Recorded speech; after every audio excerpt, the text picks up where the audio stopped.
G'day and welcome back to the art gallery for another quick vlog. Now, I'm going to show you, because the lighting's all stuffed up here, I'm going to show you some video of a flight I took today. The sun came out in the afternoon. It's been quite grotty today, but then the sun came out and I haven't flown proximity FPV for nearly 2 years. Haven't had anywhere to fly around the trees and so forth. So I thought, hey, let's give it a go. Let's have a go and do some proximity. So I went over to the park and had a fly. So while I talk, you can see just how bad I am. Team Nana, haven't flown through the trees for nearly 2 years and the results are inevitable. But let's get on with the vlog today, right? First of all, in Canada, those damn Canucks, they go from bad to great to bad again. More proposed regulations for drones over there. And oh man, what are they thinking? Right, they've stratified drones into 2 or 3 categories: sub 250 grams, 250 grams to 1 kg, and 1 kg to 25 kg. If you're under 250 grams, they're basically using my 2 rules. Do not endanger personal property and be aware of other people's privacy. Really simple. Great, that's fantastic. Those are the rules that should apply to all this stuff. But no, you know what bureaucrats are like. They've decided that if it's a drone that's between 250 grams or more than 250 grams, but less than 1 kg, well then this is what you're going to have to do under these new proposed regulations. First of all, you're going to have to sit an exam. Yes, a written exam, in which they'll test you on your knowledge of airspace, its classification and structure, weather, and a whole lot of other aviation related stuff. You'll also have to be at least 14 years old. That's right, if you're under 14, you cannot fly a craft that weighs between 250 grams and a kilo. And you're not allowed to fly more than 460 meters away, maximum of 460 meters. The maximum altitude will be 300 feet above ground level, and you may not fly a craft that travels fast, or you may not fly faster than 25 knots, which is about 30 miles an hour, 50 kilometers an hour. That's the maximum speed you're allowed under these proposed new regulations, and no night flying. Okay, so remember, that's for little craft. That's 250 grams to 1 kg. When they step up to the 1 kg to 25 kilogram category, however, things change.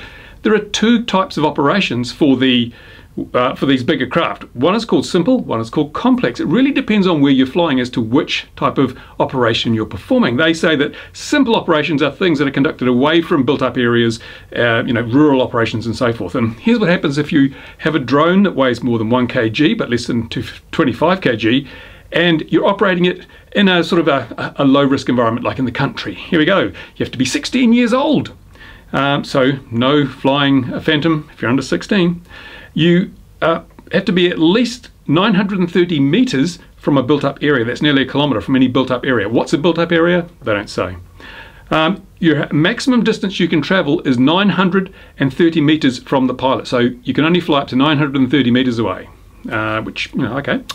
And you're not allowed to travel faster than 100 miles an hour, 160 kilometers an hour. So that kind of makes pylon racing a bit difficult, doesn't it? There's a lot of electric models now that'll do over 100 miles an hour, so you've got to make sure you don't go to full throttle if this is what you're flying under. Now, the other category is complex. The complex is basically your UAV must be compliant with a standard that's yet to be defined, so it has to be more or less certified, I suppose. You have to fly a certified craft. You can't just take a home-built DIY special and fly it. You also have to register. You have to register your craft, and you have to get a permit. And that permit involves a skills and knowledge test. So it's like a license, really, isn't it? And that will allow you, however, to fly over people as long as you're above 300 feet and below 400 feet. You'll also need a special flight operating certificate, because this is where it gets quite tricky. Special flight operating certificate required for flying beyond visual line of sight. Well, you can understand that. But also for air races, for demonstrations, or air shows. So if you've got well, guess what? It doesn't probably affect mini quad flyers because most of their machines are under 250 grams. But again, if you're trying to fly pylon racing with a traditional pylon model aircraft, well, do you need to get a special flight operating thing? Do you need an SFOC or whatever it is? Do you need that? I don't know. You only need that if it's a complex. So if you're flying within a kilometre of a built-up area, you'll need that. But if you're flying way out in the country, you probably won't. Oh, it's so complicated. How can they take something so simple and just make it so complicated? It's ridiculous. But then you get to the issue of the prices. Oh my, you can tell there's money in this. You can tell there's a money grab going on here. Because if you're a recreational flyer flying a craft that is between 250 grams and 25 kg, then it's $35 for an exam, and it's going to cost They say it's going to cost you $15 a year for $100,000 in insurance. I can't buy $100,000 insurance for $15 a year. Where do they get this from? I don't know. Sure, a big organisation like the MAAC in Canada can get pretty cheap insurance, but the average individual, you cannot get insurance for that sort of money. Never mind. But if you're flying a craft that's 1 kg to 25 kg in a complex operation, that means you're within a kilometre of a built-up area, it's going to cost you a whole lot more.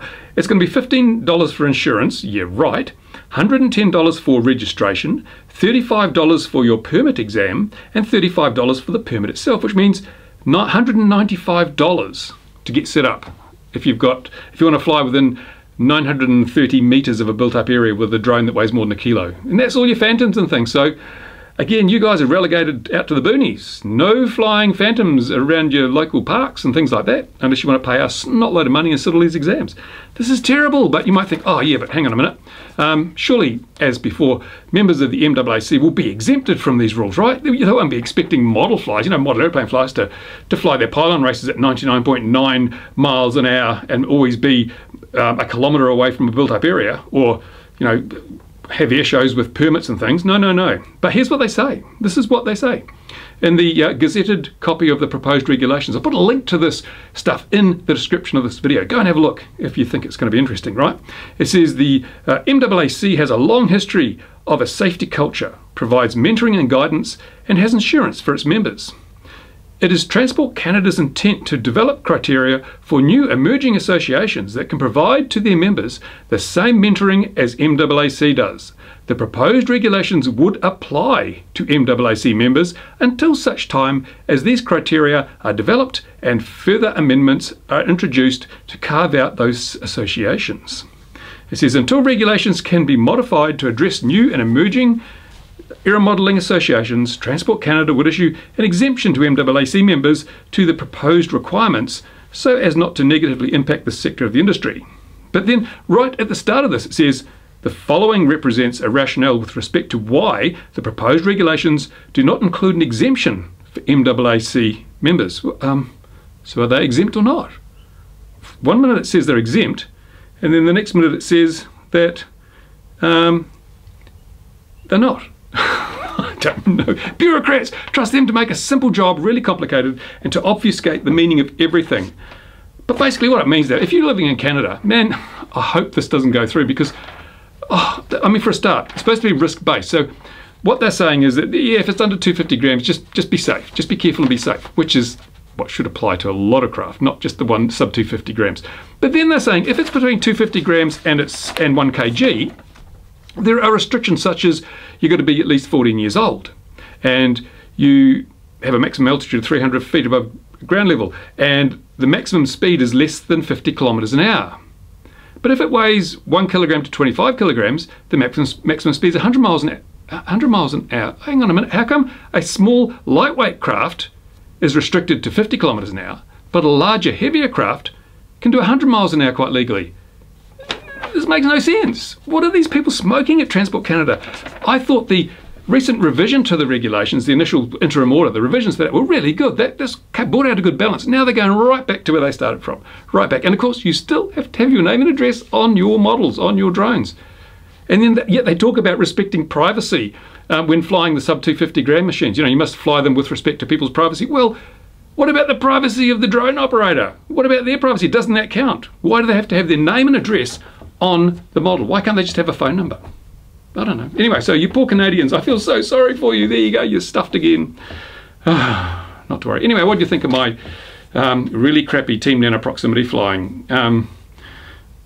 I need a lot of practice, but man, it was fun. I had a really good, I think 3 batteries I went through. Really good fun, man. I really missed that proximity flying. I'm going to practice, have some more fun. Yeah, good stuff. So thank you for watching this this vlog. If you've got comments, if you're from Canada and you think this is good or bad, tell us about it. If you're anywhere else in the world and you've got regulations that you think are good or bad, tell us what you think of those as well. And just tell us where you think this whole regulation thing's headed. I thought the Canadians were coming to their senses and they were backing away, realising they'd over-regulated, they'd engaged in what we call regulatory overreach, they'd overreacted to the risks. But now they've gone right back again to even worse than it was before. Oh man, and if it's risk-based, why is it that they're saying a Phantom which weighs 1.2 kilograms or something, is the same risk as a 25 or 24.9 kilogram craft. It's not. There's a huge difference. The 24.9 kilogram craft is 12 times as heavy. So why are you lumping that in with a Phantom?